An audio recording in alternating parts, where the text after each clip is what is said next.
They laughed at the obese widow until a mountain man said, "She's mine now." That's when the town went silent. Dust hanging in the air, hats pulled low, and every eye fixed on the man who dared to claim the woman they all mocked. But this wasn't some drunken rescue. No, this was about a promise, one sealed with silver and signed long before the jeering ever started. The ranch they wanted to steal? Turns out, it's the key to every drop of water in this valley. And while the councilmen sharpened their lies, this widow had something they weren't ready for, a ledger that could drown their plans in front of the whole church. But how do you stand tall when the town wants you buried beneath your own shame? And when the fire comes, will the mountain man's word be enough? Or will mercy burn with the barn? Your comments remind me that we're not alone in feeling deeply. If loyalty, second chances, and human dignity mean something to you, then you're right where you belong. The summer sun beat down mercilessly on Cedar Rock's main street, baking the hard-packed dirt and forcing townsfolk to seek whatever patches of shade they could find.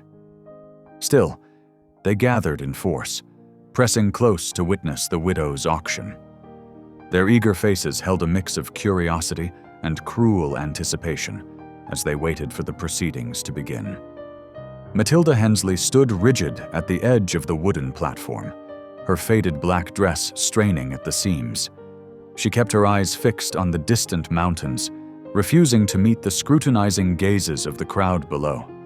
Her worn boots were planted firmly, though her hands trembled slightly where they clasped together at her waist. "Step forward, Mrs. Hensley," the auctioneer called out, mopping his brow with a limp handkerchief. His voice carried the hint of embarrassment as he gestured her toward the center of the platform.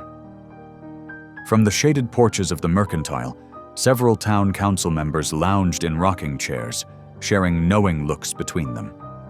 The railroad men among them made no attempt to hide their satisfied smirks. Everything was proceeding according to their careful plans. "Let's start the bidding at $50, the auctioneer announced, his voice wavering. "Do I hear $50 for the widow's property?" Silence fell over the crowd, broken only by a few muffled snickers. "Surely someone will offer $40, the auctioneer tried again, desperation creeping into his tone. "Ain't worth half that," someone called out from the crowd, triggering a wave of laughter. Matilda's cheeks burned red, but she held her head high, even as more jeers rose from the gathering. "Look at her thinking she can run that ranch alone. Too proud by half, that one." $30? The auctioneer's voice cracked. $25? The mockery grew louder, and Matilda's carefully maintained composure began to crack. Her lower lip trembled as she stared harder at those distant mountains, praying for strength. A sudden shift rippled through the crowd. The laughter died away as a tall figure pushed through the press of bodies. Boots thudded heavily on the wooden steps as Silas Boone mounted the platform, his presence commanding immediate attention.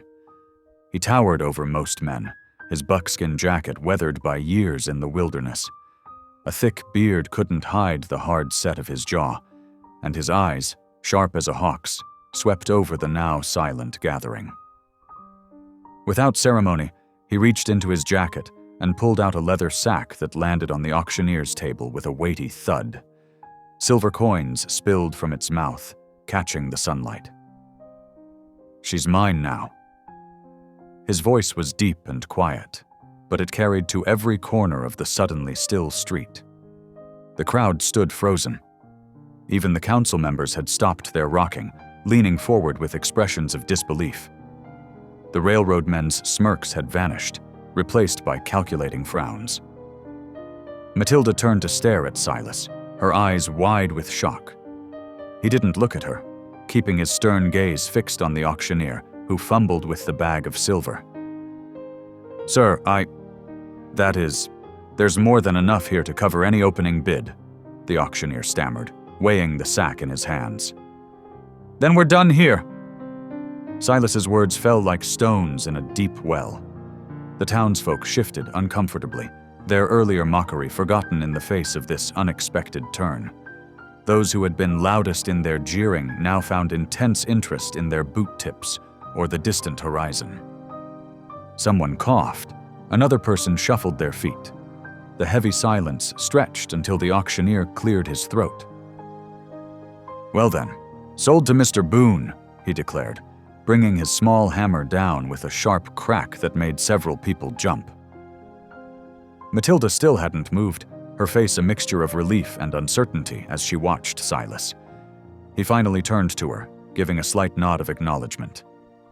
The gesture held no pity, no condescension, only a simple respect that stood in stark contrast to the treatment she'd endured moments before. The crowd began to disperse, muttering amongst themselves about this unexpected development. The council members and railroad men huddled together on their porch, their carefully laid plans clearly requiring hasty revision. Silas descended the platform steps without a word, leaving Matilda to follow. As she made her way down, she noticed how people stepped aside now, their earlier derision replaced by cautious respect. Whether it was fear of Silas or shame at their own behavior, she couldn't tell. But the change was as clear as the bright summer sky above them. Silas's large hand wrapped gently but firmly around Matilda's elbow, guiding her through the dispersing crowd. His presence parted the onlookers like a boulder in a stream, their whispers fading behind as he led her toward a weathered wagon parked in the shade of a towering cottonwood. The wagon's canvas cover offered blessed relief from the punishing sun. Matilda pulled her arm free, straightening her dress with trembling fingers. "Mr. Boone, I demand an explanation." Silas reached into his jacket, pulling out a folded paper that had yellowed with age. "Your husband Thomas and I made an agreement 5 years ago." His voice was quiet but carried weight. "If anything happened to him, I was to look after you and the ranch." "Look after me?" Matilda's voice rose sharply. "By purchasing me at auction like cattle?" "By honoring a promise." Silas smoothed the paper against the wagon's wooden side.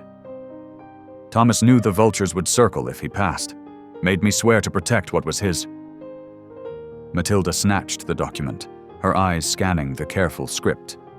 There, beneath the formal language and official seal, was her husband's familiar signature. Her throat tightened at the sight of it.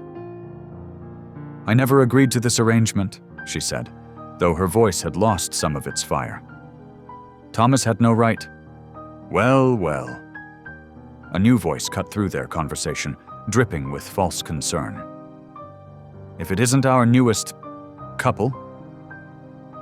Councilman Barrett stepped into the wagon's shade, his expensive suit pristine despite the dusty day.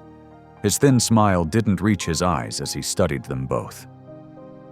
"Quite the dramatic rescue, Mr. Boone," Barrett continued, "though I'm afraid it may have been premature.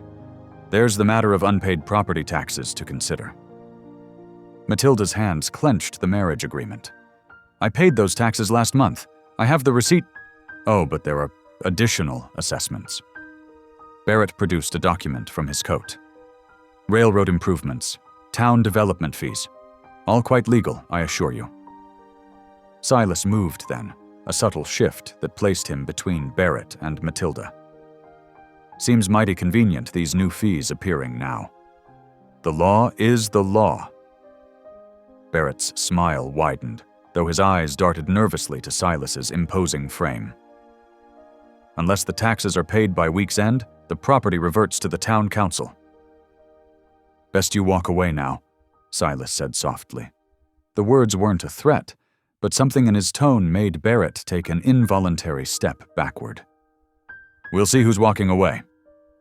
Barrett's attempt at bravado wavered. He turned sharply, his boots raising small clouds of dust as he retreated. The sun was setting by the time they reached Matilda's ranch, painting the rundown buildings in forgiving shades of gold. The house itself listed slightly to one side, its weathered boards crying out for paint and repair. Silas unhitched his horses with practiced efficiency, then began setting up a small camp beneath a gnarled oak tree, a respectful distance from the house. "There's room inside," Matilda found herself saying, though uncertainty colored her words. "Not proper," Silas replied simply, continuing to arrange his bedroll. Not yet. Matilda disappeared into the house, emerging later with a pot of beans and cornbread. She told herself it was only common courtesy to feed the man, nothing more. They sat in the gathering darkness, the lantern's glow creating a small circle of warmth between them. The beans were slightly overcooked, but Silas ate without complaint, his movements deliberate and neat despite his large hands. "Why did Thomas never tell me about this arrangement?" Matilda finally asked, breaking the long silence. Silas set his plate down carefully. "Reckon he meant to. Time got away from him, like it does from most folks." "And you've just been waiting all these years to claim me?" "Been watching." Silas's voice rumbled low. "Keeping track, seeing you struggle against those vultures in town, waiting until they forced my hand." Matilda stared into the lantern's flame.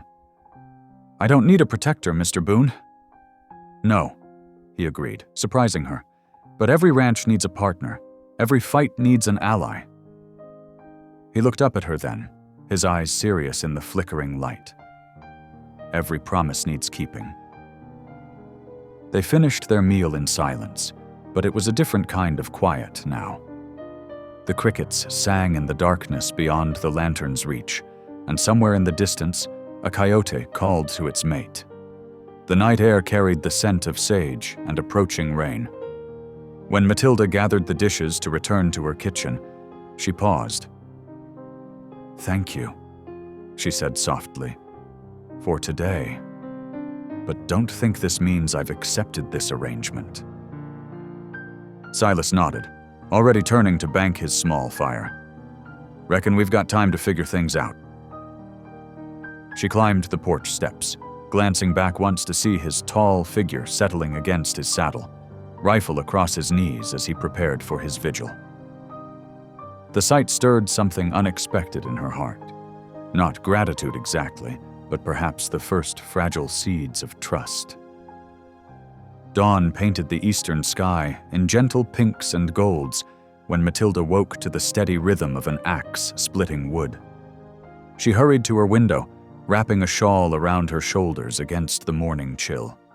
There stood Silas, his broad shoulders moving with practiced efficiency as he transformed fallen logs into neat piles of firewood.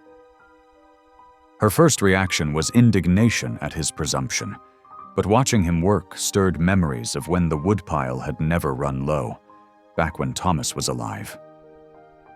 She pressed her hand against the cool glass, fighting the ache those thoughts brought. The sound of hammering drew her attention to the corral, where several fence posts stood straighter than they had in months. Silas had clearly been at work since first light, moving between tasks with quiet purpose. Matilda dressed quickly, pinning her hair in a simple bun. Pride warred with practicality as she stepped onto her porch. "I managed just fine on my own, Mr. Boone." Silas paused mid-swing, axe balanced easily in his weathered hands. "Never said you didn't." He nodded toward the corral. "But good fences make good neighbors, and winter's coming." "Then I'll help." Matilda marched toward the woodpile, gathering split logs into her arms. "I'm no delicate flower to be coddled." A ghost of a smile touched Silas's lips. "Wouldn't dream of it." He returned to his work, but his rhythm changed slightly, matching her pace as they settled into an unspoken partnership. As the morning warmed, Silas stopped to wipe his brow. "Might be wise to ride into town. Check on those taxes Barrett mentioned. Best to know what we're facing." Matilda nodded reluctantly. "Let me change and pack some food for the journey." The wagon creaked along the dusty road, both of them lost in thought as Silas's team of sturdy horses maintained a steady pace. They were crossing Miller's Creek when movement in the brush caught their attention. A boy crouched in the shadows of a cottonwood, his dark eyes focused on a rabbit nosing through the grass. In his hands, he held a crude snare made from twine. His clothes were worn but clean, and his black hair was neatly braided in the Comanche style. "That's Little Hawk," Matilda whispered. "His mother passed last winter. Fever took her quick. She stood in the wagon, raising her voice. "Little Hawk, would you like a ride to town?" The boy startled, and the rabbit darted away. He regarded them warily, his expression guarded beyond his 12 years. Silas spoke then, his voice gentle. "Room on the bench. Might be easier than walking." Little Hawk studied them both, then nodded once. He approached the wagon with careful dignity, accepting Silas's offered hand up. He settled between them, his small frame rigid with tension. "Hungry?" Matilda asked, reaching for her basket. She offered him a thick slice of cornbread wrapped in a clean cloth. The boy hesitated, then took it with a quiet, "Thank you." He ate slowly, deliberately, his eyes fixed on the road ahead. Cedar Rock's Main Street was already busy when they arrived. Matilda felt the familiar weight of stairs as Silas helped her down from the wagon. Little Hawk slipped away like a shadow, vanishing into the crowd. The tax office occupied a narrow building between the general store and the telegraph office. Inside, dust motes danced in the morning light as the clerk, Mr. Peterson, shuffled through a stack of ledgers. Ah, yes, the Hensley property. His thin fingers traced columns of numbers. There are indeed some substantial arrears. "How substantial?" Silas asked, his tone neutral. Peterson adjusted his spectacles. "With the new assessments and penalties, the total comes to $325. He peered at them over the rim of his glasses. "Due in 30 days, or the property reverts to the town." Matilda's knees weakened. It was more money than she'd seen in years. There must be some mistake. The regular taxes were paid. These are separate assessments. Peterson tapped a document bearing the town council's seal. "All quite legal, I assure you. 30 days, Mrs. Hensley. Not a day more." Outside, Matilda leaned against the wagon wheel, her face pale.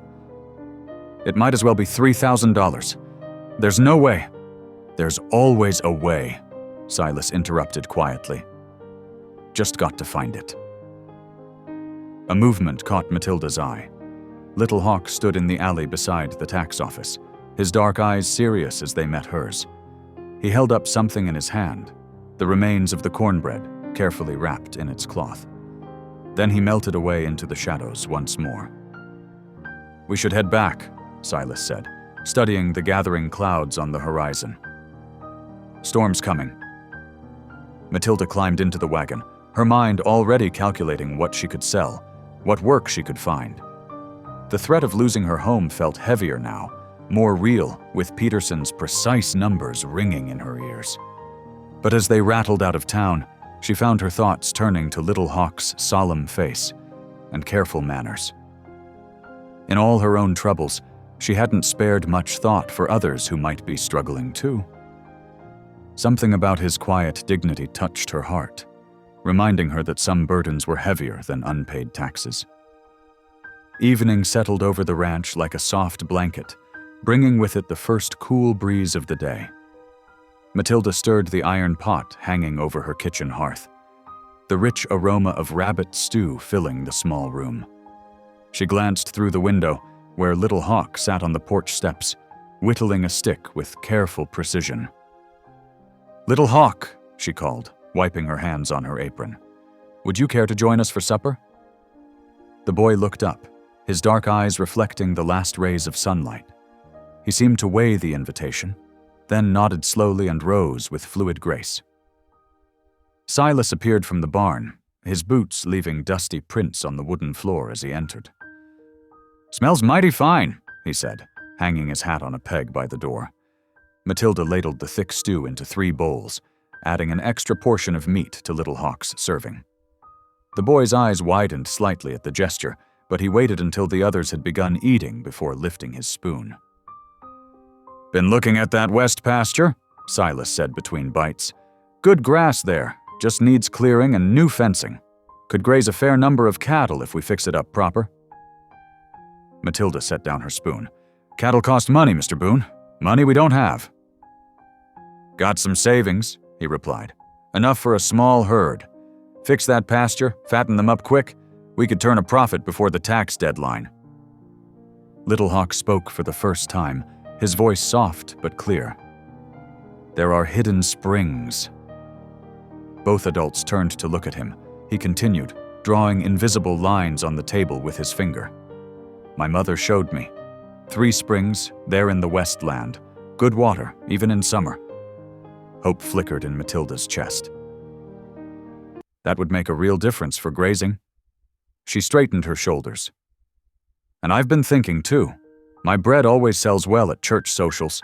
I could bake extra, trade with folks in town, and I'm handy with a needle. There's always mending needs doing." Silas nodded approvingly. "Every little bit helps. Between the cattle, your trading, and them springs." He glanced at Little Hawk. "Reckon you could show us where that water is?" The boy nodded. "At dawn, the light is better for seeing the signs." "Then we best get some rest," Matilda said, rising to clear the bowls. "Tomorrow's going to be a long day."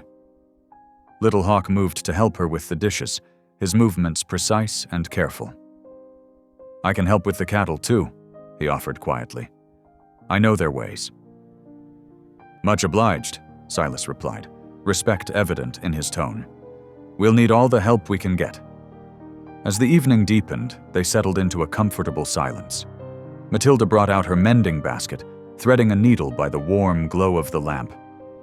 Silas sat in Thomas's old chair, the steady scrape of whetstone against metal marking his progress as he sharpened tools for tomorrow's work. Little Hawk had curled up near the hearth, his breathing growing steady and deep. Matilda quietly fetched her spare quilt and draped it over his sleeping form. The boy didn't stir, but his face seemed more peaceful than she'd ever seen it. "Brave kid," Silas murmured, testing a blade's edge with his thumb. Matilda nodded, returning to her sewing. "He's had it hard since his mama passed. Folks in town?" She trailed off, her needle pausing mid-stitch. "Folks can be cruel when they're afraid of what's different," Silas said softly. "But he's got good sense and a strong heart." The lamp flame flickered, casting dancing shadows on the walls. Outside, a coyote called lonely across the prairie, answered by its distant kin. Matilda's needle flashed in the lamplight, securing loose threads, mending what was broken. Each stitch felt like a small act of defiance against those who would take her home. Silas set aside his tools, his voice barely above a whisper. "We've got 30 days. Won't be easy." "Nothing worth having ever is," Matilda replied, knotting her thread. She looked at Little Hawk, then at Silas, 2 strays who had somehow found their way to her hearth. "But we'll face it together." The mountain man's weathered face softened. "That we will, Mrs. Hensley. That we will." The lamp burned low as Matilda continued her mending, the quiet broken only by the gentle snores of the sleeping boy and the rhythmic scraping of Silas's whetstone. Tomorrow would bring its own challenges, but for now, in this moment, something new and fragile was taking root. Like spring grass pushing through winter soil, tender but determined to grow. Dawn painted the sky in soft pinks and golds as Matilda loaded her wagon with fresh-baked pies. The morning air carried the sweet scent of apple and cinnamon, mixed with the earthy aroma of fresh-turned soil from the garden. She had been up since before first light, determined to make the most of the day ahead. Silas and Little Hawk were already at work in the west pasture, their silhouettes visible against the brightening horizon. The steady rhythm of hammer strikes echoed across the land as they worked on the broken fence line. "Mind those posts stay straight," Silas called out to Little Hawk. The boy nodded, bracing the wooden beam as Silas drove it deeper into the ground. Matilda clicked her tongue, urging her horse forward toward town. The wagon wheels left twin trails in the dusty road as she made her way to Cedar Rock's main street. Morning bustle was just beginning as she pulled up in front of the general store, her pies carefully wrapped in clean cloth. Inside the store, the bell above the door announced her arrival. Mrs. Peterson, the storekeeper's wife, looked up from her sweeping. "Why, Matilda Hensley," she said, her tone caught between surprise and curiosity. "What brings you in so early?" Matilda lifted the cloth from her basket. "Thought some folks might appreciate fresh-baked pies, willing to trade for supplies." Mrs. Peterson's eyes softened at the sight of the golden crusts. "Well now, those do look proper tempting. Let me fetch Harold." As Matilda waited, she noticed Ruthie Miller in a corner of the store, pretending to examine bolts of fabric. The preacher's daughter kept glancing nervously toward the street, her usual cheerful demeanor replaced by obvious distress. "Everything all right, Ruthie?" Matilda asked softly. Ruthie startled, then moved closer, her voice barely above a whisper. "Oh, Mrs. Hensley, I don't know what to do." Her hands twisted in her skirts. "Father arranged, that is, Mr. Barrett insists." James Barrett? Matilda's heart sank. The wealthy rancher was known for his cruel temper. Ruthie nodded, tears welling in her eyes. "Father says it's a good match, that Mr. Barrett can provide for me. But yesterday I saw him." She touched her arm, where Matilda noticed finger-shaped bruises. "He said he was just showing me how to behave properly as his wife." Matilda's jaw tightened. Without hesitation, she reached for Ruthie's trembling hands. "You'll come home with me? Today?" "But Father!" "We'll have to understand that some matches ain't blessed by the Lord, no matter how profitable they seem." Matilda's voice was firm, but gentle. "I've got plenty of room, and could use the help besides." Relief flooded Ruthie's face, followed quickly by worry. "Mr. Barrett will be furious." "Let him be," Matilda said. "Ain't his fury that matters." After completing her trades, 3 pies for flour, sugar, and coffee, Matilda helped Ruthie gather her belongings from the church rectory, while Preacher Miller was out on his rounds. They loaded her trunk into the wagon just as dark clouds began gathering in the western sky.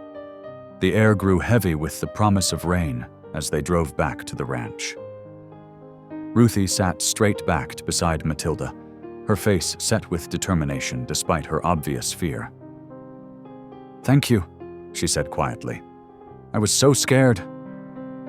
"Ain't nothing to thank me for," Matilda replied. "Sometimes the good Lord puts us in position to help each other, that's all." They arrived at the ranch just as the first fat drops of rain began to fall. Silas and Little Hawk were securing tools in the barn, their day's work evident in the newly repaired fence line stretching toward the western pasture. Silas emerged from the barn, taking in the sight of Ruthie and her trunk. His expression remained neutral, but his eyes held understanding. "Miss Miller?" he said, touching the brim of his hat. "Looks like we might be in for some weather." "Mr. Boone," Ruthie replied carefully. "I hope you don't mind. Mrs. Hensley said—" "Any friend of Mrs. Hensley's is welcome here," he said simply, then turned to help Little Hawk with the horses. The summer storm broke in earnest as they hurried inside. Ruthie immediately set to helping Matilda prepare supper, moving around the kitchen as if she'd always been there. Little Hawk watched her curiously from his spot by the hearth, while Silas brought in extra firewood. Thunder rolled across the prairie as they sat down to eat. Ruthie had added dumplings to Matilda's stew, and the warm kitchen felt cozy against the storm's fury outside. "These are real good, Miss Miller," Silas said, reaching for seconds. Ruthie smiled, some of the worry leaving her face. "Thank you. My mother taught me. She always said good food makes a house feel more like home." Matilda caught Silas's eye across the table. He gave a slight nod, his quiet approval warming her heart. Little Hawk, too, seemed to accept Ruthie's presence, offering her the last piece of cornbread without prompting. As evening settled in, Ruthie helped Matilda wash dishes, while Silas and Little Hawk tended to evening chores in the barn. The rain drummed steadily on the roof, but inside, the kitchen was filled with quiet conversation and the gentle clink of plates being dried and put away. The next few days fell into a steady rhythm at the Hensley Ranch.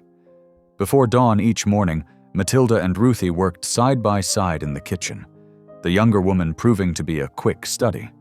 The kitchen counter soon overflowed with fresh baked goods, golden pies, crusty loaves of bread, and sweet rolls dripping with honey.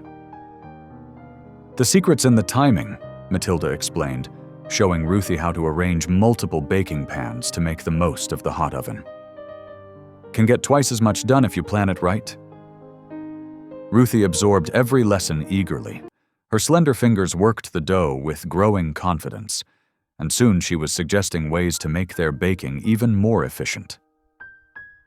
"If we prepare the dry ingredients the night before, we could start even earlier," she offered one morning. Outside, Silas and Little Hawk tackled the irrigation system. The summer sun beat down mercilessly as they cleared years of debris from the ditches. Little Hawk's knowledge of the land proved invaluable. He knew exactly where the water should flow for maximum benefit. "Water wants to follow its natural path," Little Hawk explained, gesturing to subtle changes in the terrain that Silas might have missed. "Like my mother always said, work with the land, not against it." Silas nodded, respecting the boy's wisdom. Together they restored the old channels, clearing roots and rocks that had accumulated over years of neglect. The work was backbreaking, but necessary. Without proper irrigation, the pastures would never support enough cattle to save the ranch. Word spread through Cedar Rock about the changes at the Hensley place. Mrs. Peterson from the general store was the first to reach out, offering fair trades for Matilda's baked goods. Then came the Thompson family, willing to swap fresh eggs for bread. Even old Widow Jenkins brought by a basket of late summer vegetables in exchange for Ruthie's sweet rolls. "Seems folks are coming around," Matilda remarked one evening as they counted their trades for the day. The kitchen table was covered with supplies: flour, sugar, coffee, and more, all earned through honest work. Silas watched from his usual spot by the door, a hint of pride in his eyes. "Good people recognize good people, given time," he said quietly. But not everyone in town welcomed their progress. Councilman Barrett watched from his office window as more wagons headed toward the Hensley Ranch. His face darkened with each passing day. "Something needs to be done about this situation," he muttered to the men gathered in his office. "That land should have been mine months ago." Under cover of darkness that night, 3 figures crept onto the Hensley property. They worked quickly, piling rocks and debris into the newly cleared irrigation channels. The sound of running water masked their movements as they blocked the crucial water flow to the western pasture. Dawn revealed their sabotage. Matilda stood at the kitchen window, watching Silas examine the damage. His massive frame was tense with anger, but his movements remained controlled as he studied the boot prints in the mud. "Can you track them?" Little Hawk asked, crouching beside him to study the signs. Silas nodded grimly. "Clear as day. 3 men headed back toward town." He straightened up slowly, his jaw clenched. "One of them favors his right leg. Would be Tom Wesley, Barrett's foreman." Matilda joined them, her face tight with worry. "What will you do?" For a long moment Silas stood silent, staring toward town. The old mountain man in him called for swift justice. He could easily catch up to Wesley and his men, make them regret their night's work. The thought must have shown on his face because Matilda stepped closer, her hand light on his arm. "Violence would only give them excuse to come at us legal-like," she said softly. Silas looked down at her hand, then at the worried faces of Ruthie and Little Hawk watching from the porch. Something shifted in his expression. "Reckon you're right," he said finally.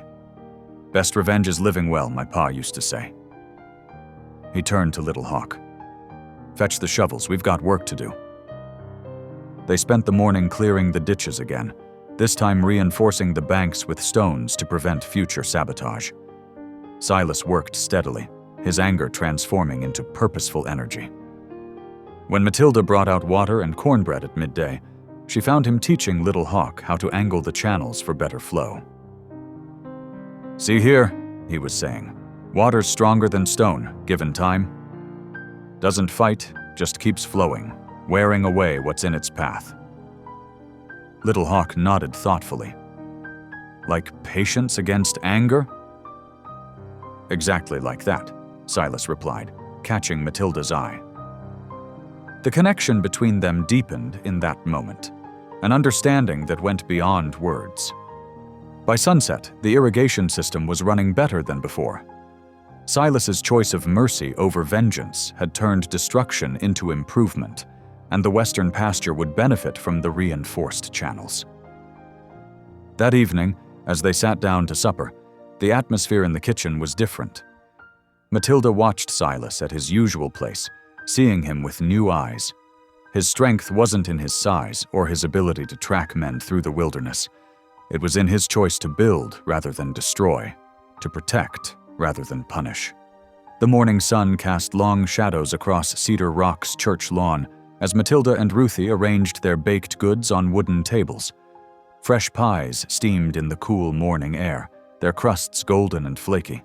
Loaves of bread, still warm from the early baking, sat wrapped in clean cloths beside rows of sugar cookies and fruit tarts.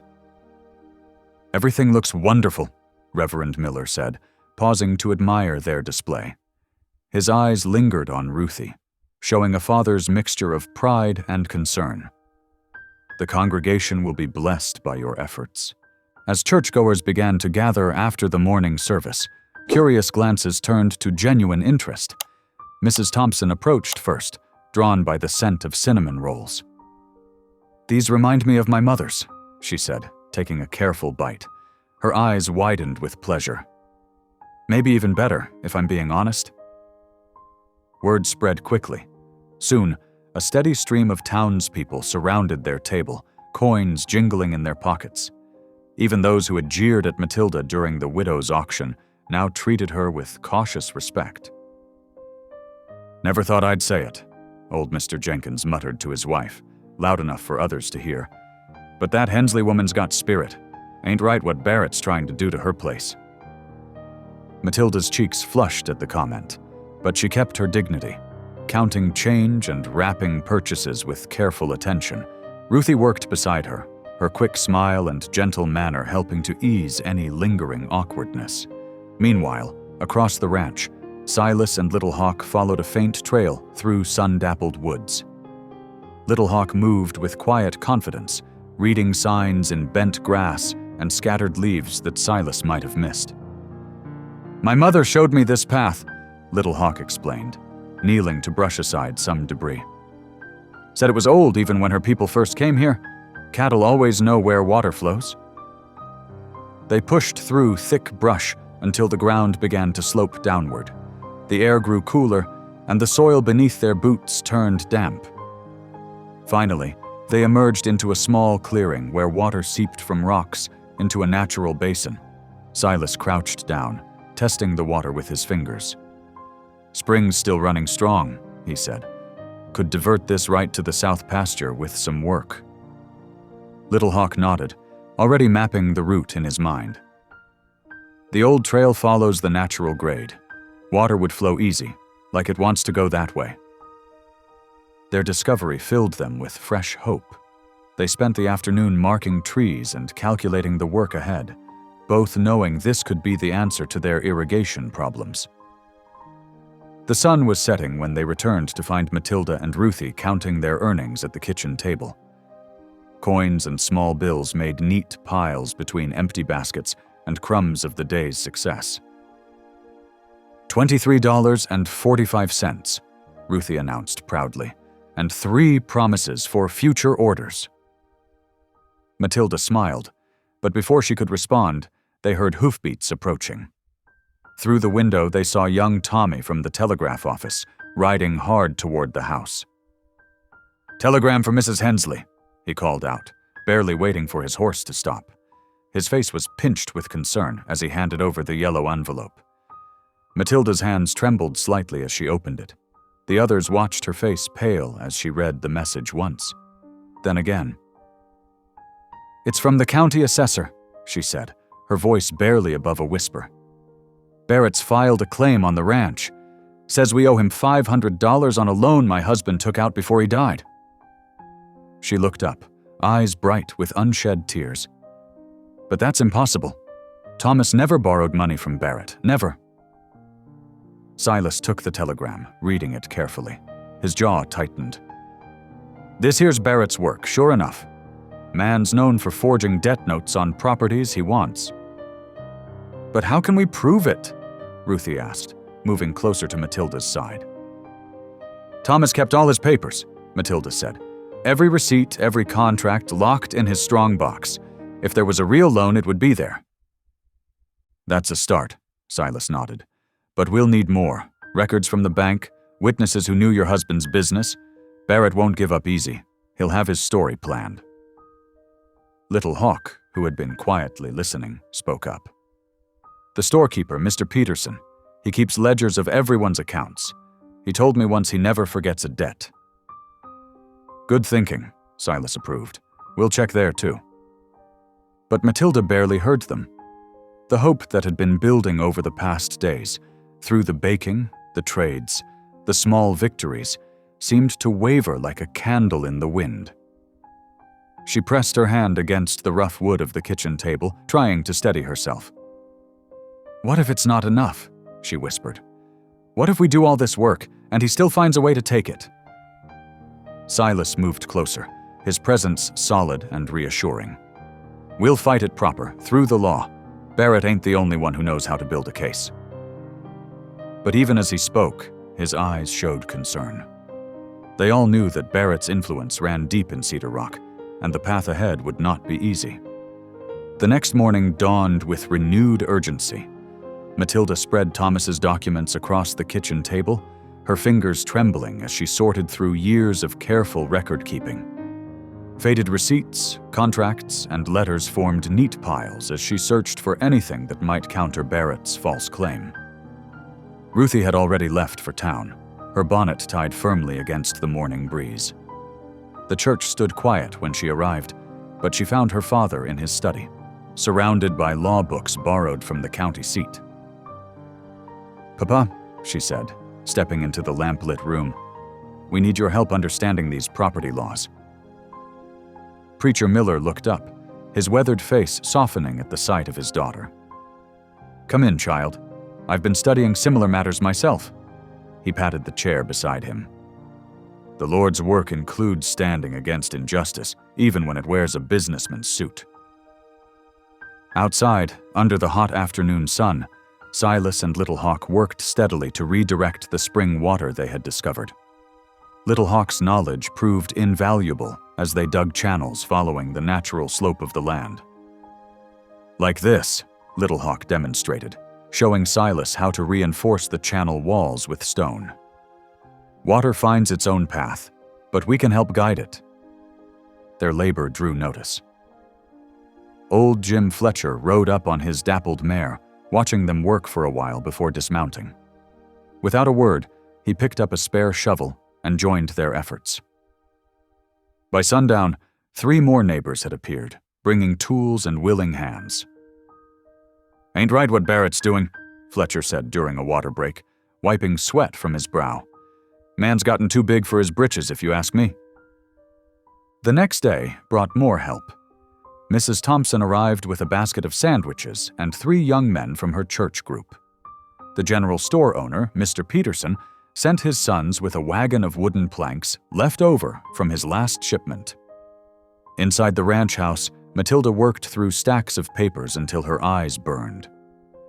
Ruthie joined her after returning from town, bringing encouraging news from her father about water rights law. They worked together, sorting and reading by lamplight as the sun set. Look at this, Ruthie said, holding up a letter. Your husband wrote to the territorial governor about water access 2 years ago. Matilda nodded, adding it to their growing collection of evidence. But something still nagged at her mind. Thomas had mentioned an important document once, something about the original ranch settlement. The attic, she said suddenly, standing up. Thomas kept his father's papers up there. The attic air was thick with dust as Matilda and Ruthie searched through old trunks and boxes. Ruthie held the lamp while Matilda opened a heavy chest she remembered Thomas treating with special care. Here, Matilda breathed, pulling out a leather-bound ledger. Its pages had yellowed with age, but the writing remained clear. As she read, her hands began to shake. Oh, my word. The ledger contained the original water rights agreement between the first settlers and the territorial government. The Hensley Ranch, it showed, controlled key access points to the region's water supply. Any attempt to seize the ranch would disrupt water rights for the entire valley. "This changes everything," Ruthie whispered, reading over Matilda's shoulder. They hurried downstairs just as Silas and Little Hawk were coming in from the fields. The kitchen table quickly became a war council as they spread out the ledger alongside their other documents. "See here," Matilda pointed to a carefully drawn map. "The water rights are tied directly to our deed. Barrett can't take the ranch without disrupting water access for half the county." Silas studied the papers intently, his expression thoughtful. "This is why he's been so set on claiming this land. Man probably knew about these rights all along." Little Hawk traced the water routes on the map with his finger.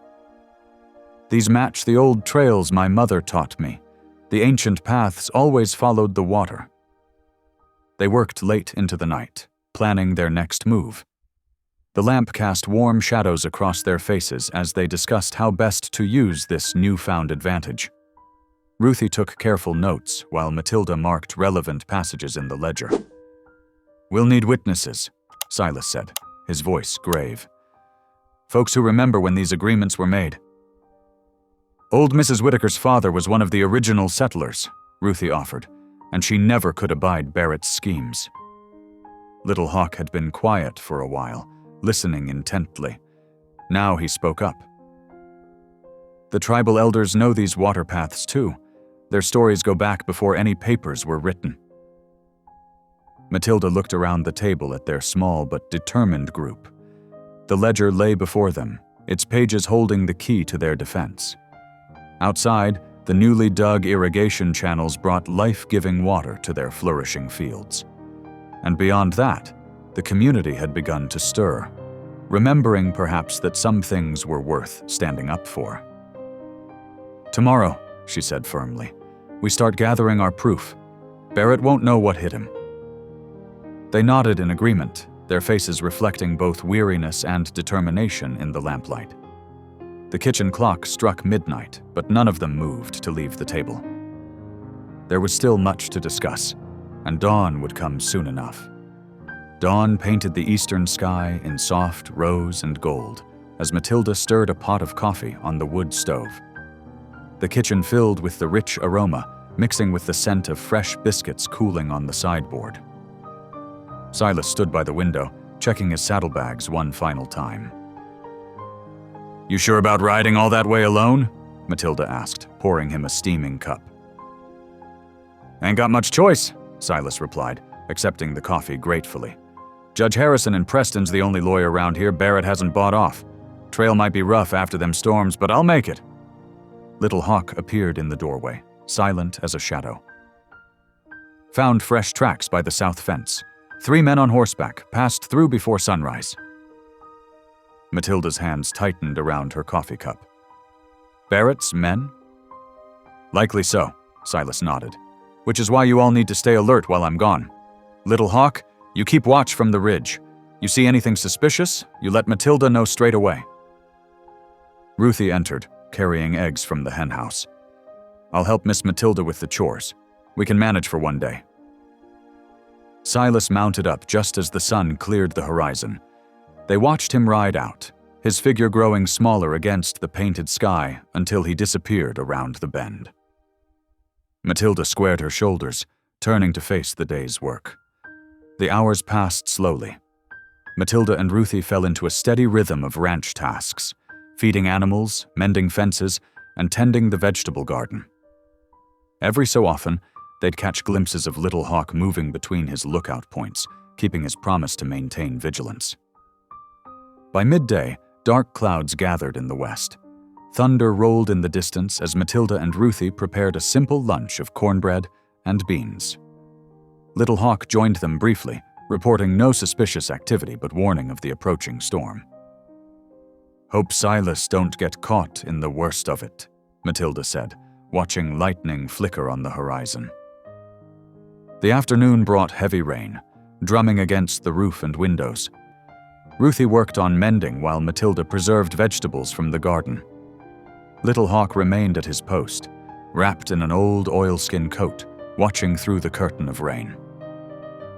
As evening approached, the storm passed, leaving puddles reflecting the clearing sky. Matilda lit the lamps and prepared supper, trying not to worry about Silas's delayed return. The wet trails would slow any rider, she reminded herself. Night had fallen when they finally heard hoofbeats approaching. Little Hawk appeared first, confirming it was indeed Silas returning. Matilda hurried to the door, relief flooding through her as Silas's tired horse plodded into the yard. "Land's sake, you must be frozen through," she fussed, helping him with his rain-soaked coat. "Come in by the fire. Ruthie, fetch some hot coffee." Silas's eyes held a glimmer of triumph, despite his exhaustion. He pulled a leather document case from inside his shirt, where it had stayed dry. "Got what we needed. Judge Harrison knew Thomas's father back in the day. Recognized the ledger straight off." They gathered around the kitchen table, where Silas carefully extracted an official-looking document. Signed affidavit confirming the ledger's authenticity. Judge Harrison says the water rights agreement is legally binding. Barrett can't touch this land without answering to territorial authorities. Ruthie leaned forward, reading the formal legal language. "This proves the council knew about the water rights all along. They've been trying to steal not just the ranch, but the whole valley's water supply." "Reckon folks ought to hear about this," Silas said, accepting a bowl of hot stew from Matilda. "Sunday service seems like a fine time to share the news." Little Hawk, who had been listening quietly, spoke up. "Barrett will be there. All the council members attend church." "Good," Matilda said firmly. "Let them hear the truth in front of God and everybody." Her voice held a steel that surprised even her. "They've had their say long enough. Now it's our turn." Silas nodded approvingly. "Judge Harrison's willing to back us up if needed. Says he can be here by Tuesday if we send word." They sat together in the warm kitchen, the signed affidavit lying between them like a shield. Outside, the night had cleared, stars emerging after the storm. The ranch felt different somehow, no longer just a piece of threatened land, but a home worth fighting for. "2 days till Sunday," Ruthie said softly. "What do we do until then?" "We prepare," Matilda answered, her voice steady. "And we pray. The truth's on our side now. We just need the courage to speak it." Little Hawk moved to the window, checking the darkness beyond. "I'll keep watching. Barrett's men might try something before Sunday." "We'll all keep watch," Silas agreed. "Together." They remained around the table late into the night, reviewing their evidence and planning their approach. The affidavit, properly dated and sealed, represented more than just legal protection. It was proof that justice could still prevail over greed and corruption. Sunday morning dawned clear and bright, with church bells echoing across Cedar Rock's quiet streets. In the ranch house kitchen, Matilda smoothed her best dress, a navy blue cotton she'd carefully pressed the night before. Her hands trembled slightly as she pinned up her hair, but her eyes in the mirror showed determination. Ruthie appeared in a borrowed cream-colored dress, her hair neatly braided. "Let me help you with those buttons, Miss Matilda." Her gentle fingers worked quickly, securing the back of the dress. "There now. You look proper as any lady in town." Little Hawk stood awkwardly in clean trousers and a white shirt that Matilda had altered to fit him. He'd polished his boots until they shone, though he kept tugging at his collar, unused to such formal wear. Silas waited on the porch, cutting an impressive figure in his dark Sunday suit. Though worn at the edges, it was freshly brushed, and his usually wild beard had been trimmed and combed. The ledger sat wrapped in clean cloth beside him, precious as any Bible. "Reckon it's time," he said quietly as Matilda emerged. She nodded, clutching her reticule close. Inside lay Judge Harrison's affidavit, carefully folded. They walked together down the dusty road toward town, the morning sun warming their backs. Townspeople stopped to stare as they passed, some whispering behind raised hands, others quickly looking away. Matilda held her head high, though her heart hammered against her ribs. As they approached the white-painted church, Councilman Barrett stood at the top of the steps, his face darkening at their approach. He moved to block the entrance, spreading his arms across the doorway. "This is a house of God," he declared loudly.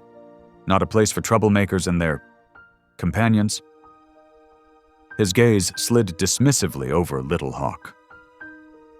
Before Silas could step forward, Preacher Miller emerged from inside. "All souls are welcome in the Lord's house, Councilman Barrett." His quiet voice carried authority. "Step aside, if you please." Barrett's face flushed red, but with the congregation watching, he had little choice. He moved aside, though his eyes promised retribution. Inside, the church was already full, sunlight streaming through tall windows onto polished pews. Heads turned as Matilda's group made their way to an empty bench near the back. The organ music faltered briefly before continuing its hymn. Throughout the service, Matilda sat straight-backed, the ledger heavy in her lap. She barely heard the preacher's sermon, her mind focused on what was to come. Beside her, Ruthie squeezed her hand encouragingly, while Little Hawk remained still as stone, his dark eyes alert. As the final hymn ended, Matilda rose before the preacher could dismiss the congregation. Her legs felt wooden as she walked to the front, but each step grew more certain. Silas followed, his tall presence reassuring behind her. "Begging your pardon, Preacher Miller," she said, her voice clear in the sudden silence. "But I have something that needs saying, and this seems the proper place for truth to be heard." The preacher studied her face for a moment, then nodded slowly. "Speak your piece, Mrs. Hensley." Matilda unwrapped the ledger, its leather cover gleaming in the church light. "This book holds the truth about Cedar Rock's water rights." Her voice wavered but grew stronger as she continued. "My husband's father helped establish these agreements 20 years ago. Every ranch, every farm in this valley depends on the water that flows through Hensley land." Murmurs rose from the pews as she held up the ledger. "The council knew this. They've known all along, but instead of honoring the agreement that makes us all neighbors helping neighbors, they've tried to steal my land through false debts and forged papers." Barrett jumped to his feet. "That's slander! I won't stand for—" "We have proof," Matilda cut in, pulling out the affidavit. "Judge Harrison himself has verified these documents. Every signature, every agreement is legal and binding." The murmurs grew louder. Barrett's face had turned purple. "She's lying. This is nothing but a widow's desperate scheme."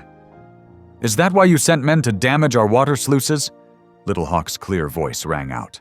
"Is that why you forged debt notes?" More voices joined in, other farmers and ranchers standing to speak of similar threats and pressure from the council. Barrett's sputtering denials fell on deaf ears as the truth of his schemes unraveled before the entire congregation. Matilda stood firm through it all, the ledger open in her hands like a shield of justice. Silas remained at her shoulder, silent but steadfast. Ruthie and Little Hawk sat with heads held high, their presence declaring their unity with the woman who had given them a home. The preacher finally raised his hands for silence. "These are serious charges, backed by serious evidence."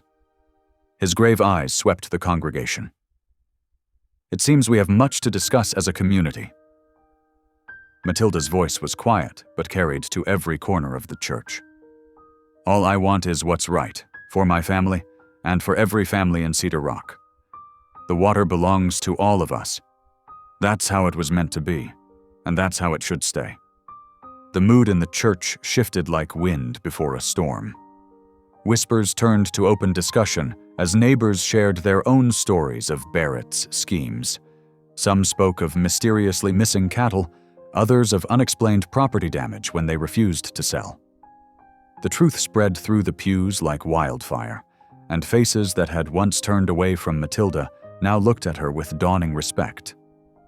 By mid-afternoon, an emergency town council meeting had been called. The courthouse steps were crowded with ranchers, shopkeepers, and farmers, many still in their Sunday best. Their voices rose in anger as Barrett and his fellow councilmen tried to enter the building. "You ain't deciding nothing without us hearing it," shouted Tom Wesley, whose small farm bordered the Hensley Ranch.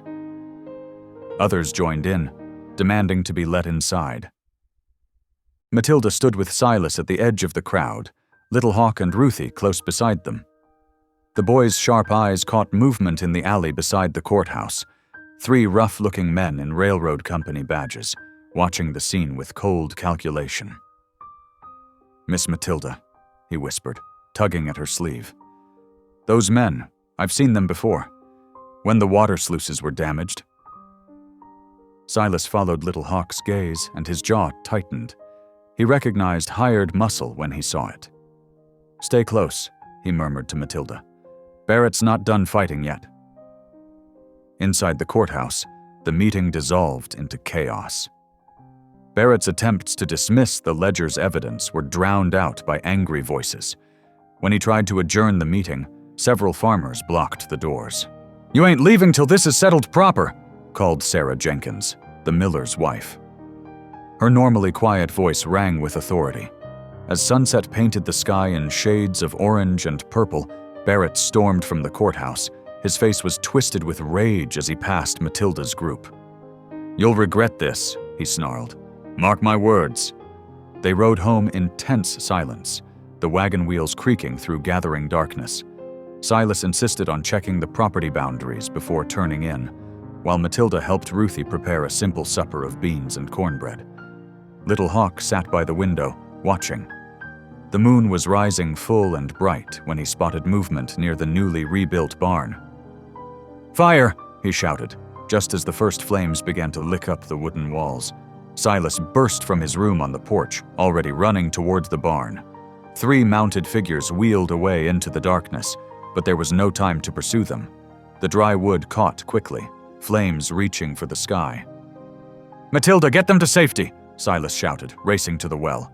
"The water barrel's still in the barn, if I can reach it." "No!" Matilda grabbed his arm. "The horses first." Together they rushed into the smoke-filled barn. Matilda's hands shook as she untied the horses while Silas threw open the doors. The animals bolted to safety, whinnying in terror. Ruthie had already organized a bucket line from the well, passing water to Little Hawk, who showed remarkable aim in throwing it at the base of the flames. But the fire was too strong, too hungry. They fought it for over an hour, their faces streaked with soot and sweat, but could only watch as the barn collapsed in a shower of sparks. When the last flames sputtered out, leaving only smoking ruins, Matilda sank to her knees in the dirt. The barn had taken weeks to rebuild, representing so much of their hope and progress. Now it was gone. "We should move to town tonight," Ruthie suggested gently. "My father would take us in." But Matilda shook her head, rising slowly to her feet. "This is our home," she said, her voice rough from smoke but unwavering. "We're not running." Silas nodded approvingly. "I'll fetch blankets from the house. We'll camp right here tonight." They made their bed under the stars, spreading quilts on the packed earth near the smoldering ruins. Little Hawk built a small fire for warmth, while Ruthie shared out the cornbread she'd managed to save. As they settled in for the night, lanterns began appearing in the distance, bobbing lights moving toward the ranch. Silas stood, hand moving to his belt, but Matilda touched his arm. "Wait," she said softly. The lights drew closer, revealing familiar faces. Tom Wesley and his wife, the Jenkins family, even old Mrs. Peterson from the mercantile. They came carrying blankets, food, and tools. "Saw the fire from town," Tom said gruffly. "Thought you might need some help." "We're staying too," Sarah Jenkins announced, spreading her family's blankets nearby. "Ain't letting them try nothing else tonight." One by one, their neighbors made camp around them, forming a circle of light and protection. Children were settled to sleep while adults took turns keeping watch. The night air filled with quiet conversation and shared stories of Barrett's misdeeds. Matilda looked around at these people, former critics turned defenders, and felt tears prick her eyes. Beside her, Little Hawk leaned against her shoulder, while Ruthie hummed softly as she mended a singed quilt. Silas sat at her other side, his solid presence as reassuring as ever. The barn was gone, but something stronger had risen from its ashes, a community united against corruption, gathering around a widow's courage like moths to flame. Dawn broke over the smoking ruins, painting the sky in soft pinks and golds. The makeshift camp stirred to life as the smell of coffee drifted through the morning air. Sarah Jenkins had her cook fire going early, sharing hot biscuits with sleepy children. The rumble of wagon wheels drew everyone's attention to the road. A line of vehicles approached, loaded with fresh-cut lumber and building supplies. Tom Wesley led the procession, his team of horses pulling a wagon stacked high with wooden beams. "Figured we'd make quick work of it if we all pitch in," he called out, pulling his wagon to a stop. "Got enough here to raise a barn twice as strong as the old one." Matilda pressed her hand to her mouth, overcome by the gesture. Little Hawk and Ruthie rushed forward to help unload, joined by dozens of townspeople who'd arrived to lend their strength. The morning sun climbed higher as Preacher Miller's buggy appeared. He stepped down slowly, his weathered face stern with purpose. The crowd gathered close as he cleared his throat. "What happened here last night was an act of cowardice and sin," he declared, his voice carrying across the yard. "The town council has betrayed their sacred duty to this community. As of this morning, I withdraw the church's support from their leadership." A murmur rippled through the crowd. The preacher's words carried weight. Without the church's backing, the council's authority was severely undermined. Word spread quickly that Councilman Barrett had been seen leaving town before sunrise, his wagon loaded with personal belongings. By mid-morning, a telegram arrived from the railroad office in Denver, formally withdrawing all claims against the Hensley Ranch. As the community worked together raising the new barn's frame, Silas stood apart, watching Matilda direct the efforts with quiet confidence. She'd grown stronger these past weeks, her natural leadership emerging like a flower after rain. He approached her slowly, hands clasped behind his back. "Miss Matilda," he said softly, drawing her aside, "that first time I spoke for you at the auction, well, I was keeping a promise. But now—" He paused, searching for words. "Now I'm asking proper, from my heart. Would you consider making a life with me? Not from duty, but because we've found something real here together?"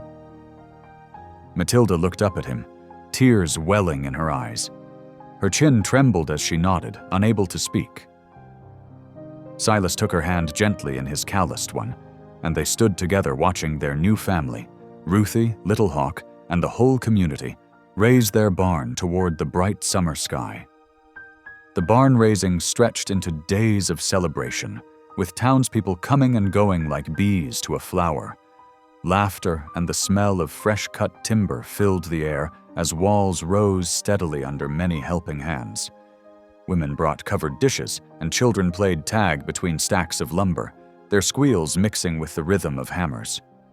One afternoon, as Ruthie helped serve lemonade to the workers, the postman rode up with a special delivery. Her hands trembled as she opened the cream-colored envelope. "I got in!" she exclaimed, tears streaming down her face. "The teaching academy accepted me." The letter revealed that anonymous town donors had contributed her full tuition, making her dream of becoming a teacher possible. The local blacksmith, Mr. Thompson, approached Little Hawk during a lunch break, leading a magnificent saddle wrapped in oiled leather. "This here's for you, boy," he said gruffly, but with kind eyes. "Ain't every day someone so young shows such wisdom about water and land. You helped save this ranch as much as anyone." Little Hawk ran his fingers over the tooled leather, speechless with gratitude. Silas and Matilda worked in natural harmony, their movements falling into an easy rhythm as they directed the final stages of construction. They shared quiet glances across the busy yard, their love evident in small gestures. A steadying hand, a cup of water offered, a shared smile. "Mrs. Boone," called Sarah Jenkins from the food table. "Where would you like these pies?" Matilda turned at the name, her heart warming at how naturally it came now from the same townsfolk who had once shunned her. In the shade of the nearly finished barn, their unlikely family gathered. Silas's strength, Matilda's resilience, Ruthie's dreams, and little Hawk's wisdom. Each had found their place, not just within their makeshift family, but in the heart of a community that had learned to see with new eyes. The late afternoon sun painted Cedar Rock Valley in shades of amber and gold. From their weathered porch, Matilda, Silas, Little Hawk, and Ruthie gazed at their newly restored barn. Its fresh-hewn timbers stood proud against the purple mountains, a testament to their perseverance and the community's changed heart. Little Hawk pointed toward the western pasture. "Look there," he said softly. A herd of deer grazed peacefully near the restored water channel, proof that life was returning to the once parched land. The crunch of wagon wheels drew their attention.